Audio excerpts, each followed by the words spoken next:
তো কিছুদিন আগে ছিল হচ্ছে আমার এক বন্ধুর বোনের জন্মদিন। তো ওর ভালো নাম হচ্ছে ভূমি, বাট আমরা সবাই ওকে মিঠাই বলে ডাকি। আর এই ছিল হচ্ছে ওর বার্থডের কিছু ডেকোরেশন। আর তারপরে হচ্ছে সবাই মিলে কেক কাটতে চলে যায়। আর কেক কাটিং হয়ে যাওয়ার পর আমি চলে যাই স্টলের দিকে, কারণ স্টলে খুব সুন্দর সুন্দর খাবার ছিল। ফার্স্টেই ছিল হচ্ছে মোমো, তারপরে ছিল হচ্ছে কাবাব, তারপরে ছিল হচ্ছে পনিরের কি একটা আইটেম আমার মনে পড়ছে না, তারপরে ছিল হচ্ছে KFC স্টাইল কি একটা চিকেন। খেতে খেতে চোখ পড়লো যে এই দিয়ে খুব সুন্দর সুন্দর ডান্সও হচ্ছে, কিন্তু সামনে এত লোক ছিল যে সামনে যেতে পারিনি। প্রোগ্রামগুলো দেখতে খুবই ভালো লাগছিল। তারপরে আমরা চলে যাই হচ্ছে স্মোক বিস্কিট ট্রাই করতে।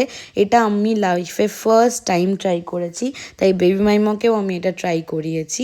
বেবি মাইমার রিয়াকশানটা ঠিক এইরকম ছিল।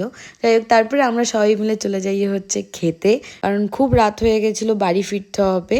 তো যাই হোক, এইটা হচ্ছে আমার ফ্রেন্ডের বোন, আর এইটা হচ্ছে আমার ফ্রেন্ড। ওকে তো আপনারা আগেও আমার ব্লগে দেখেছেন। এনিওয়েজ, আসার সময় একটা আইসক্রিম নিয়ে ঘরে চলে আসি। টাটা।